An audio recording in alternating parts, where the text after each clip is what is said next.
for coming. My presentation today is titled Nature, Truth, Unity, and Expansion, Emerson and Abbey's Shared Hopes and Anxieties. Now, the man on the right here is Ralph Waldo Emerson. He was a leading and prominent figure of the Transcendentalist movement of the mid-19th century. The Transcendentalists really desired a unity in the nation and in the South. They lived in a time where Calvinistic and Unitarian religions were at their height, and these religions proposed a disunification and alienation from the self and God. Transcendentalists believed that everyone was inherently divine and wished for everyone to find this in their divinity. Now, the man on the left is Edward Abbey, a UNM alum and a nature writer of the 1960s and 70s. Abbey was the author of Desert Solitaire, one of the seminal works of the nature writers, and as their name implies, they were focused on the natural world in their writing. Now, what I want to focus on is two distinct things. It's the fall of Transcendentalism and also the rise of nature writing, where we can see shared anxieties between these two groups of people.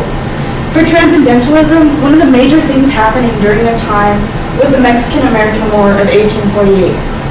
During this time, and the victory of this war allowed the United States to expand more than twice its size. So now, instead of their centralized Boston area, they now had an entire nation that they had to get their message across to, but they couldn't keep up with this. And part of this is because of the expansion of print culture as well.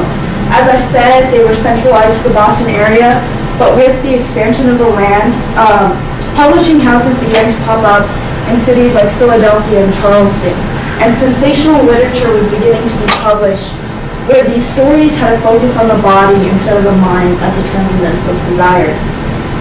And going to the anti-slavery movement, this was a big rift in their movement. So, on one hand, we have Emerson, who writes about anti-slavery as only when it affects him. He is not, I want to highlight a difference between being pro-black and being anti-slavery. Emerson was anti-slavery, but it's only because it affected him in his life. However, another Transcendentalist leader, Theodore Parker, he wrote his sermons with a pistol at his desk and said if anyone tried to take the slaves out of his congregation, he wouldn't be afraid to use it. So here in this one movement that desired unity, we have a disunification. And therefore they fell because they weren't able to keep up with this massive expansion in all aspects of their life. And we can see a mirroring of this expansion as in nature writers' rose. We have the baby boom. In the span of Edward Abbey's life alone, we have America's population doubling in size. So this mirrors the doubling of the land of the Transcendentalist time. And then we have the Civil Rights Movement, which obviously mirrors the anti-slavery movement. In Edward Abbey's time, Martin Luther King gave his famous I Have a Dream speech, and he was also assassinated. So we see these differing views again of people wishing to push forward, but also people holding everyone else back. And then we have a different kind of expansion coming up during this time. We have a political expansion with the Cold War. Instead of just worrying about expansion in our own borders, we now span across seas. And we're worried with political relations with other people that we don't ever really come in close contact with.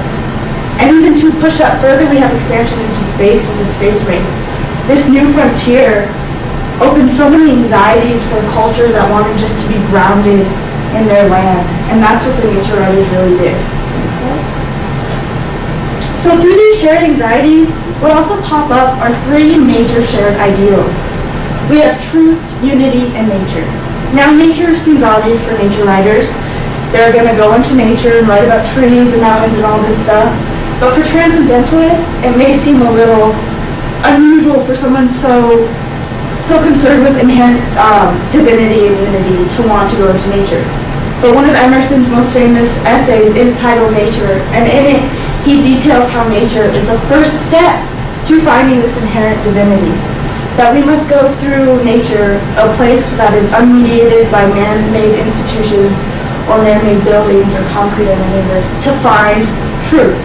Now, truth for Transcendentalists was the next stepping stone for their inherent divinity. Truth, they believed, was the fundamental aspect that was keeping them from finding their lost divinity. And for nature writers, truth also was a stepping stone to peace. Now, nature writers went into nature not just because they thought it was pretty or because that was just the only place where they can separate themselves, but because they believed there was a kind of truth hidden in nature that we began to shroud with all these buildings and other man-made institutions. And unity, as I said, is one of the Transcendentalists' main goals. While they did not succeed in this as we saw, they did want a unification of people and of the self and God. And this can also be seen in the nature writers.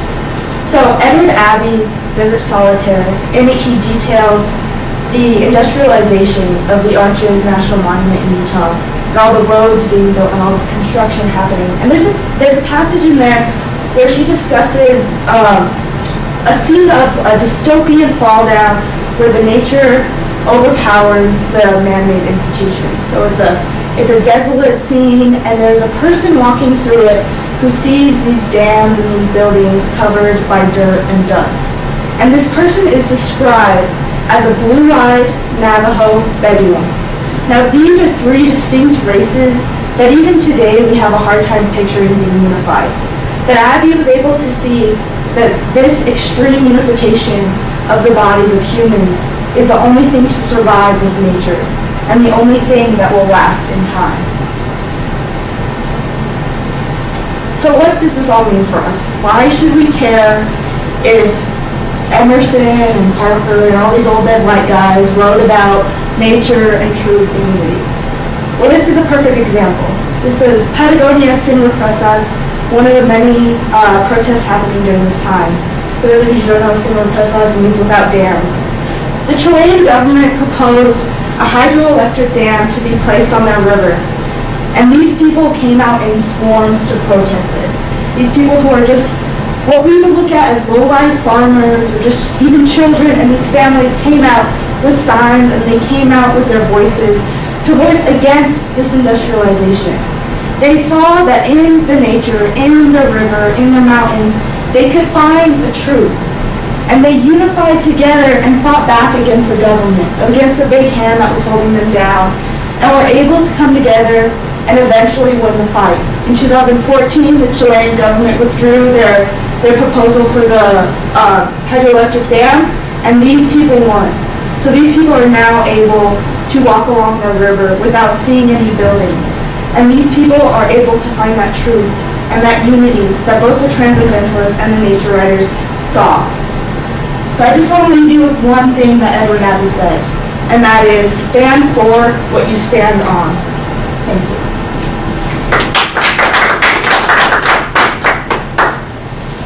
Any questions?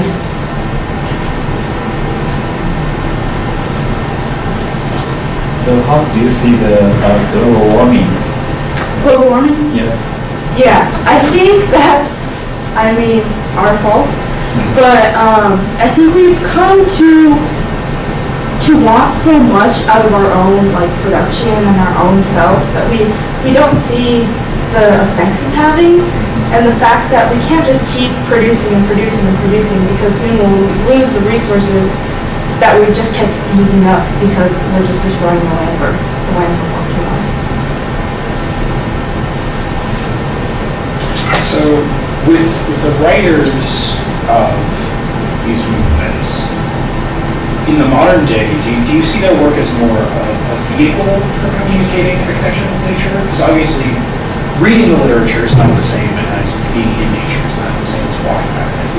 Is it a communicative or educational vehicle, or is it part of that revolutionary movement you're talking about, of fighting against an authority that's imposing conditions on the natural world? I think it's definitely in itself fighting against the man-made and the industrial expansions that we see. Because if you look at it, someone like Henry David Thoreau, while you look at his Walden Pond adventure as just being okay, you did that, but are you really doing anything? The fact that they're writing this down and letting people hear and see what's going on is in and of itself providing a revolutionary step forward for the society as a whole.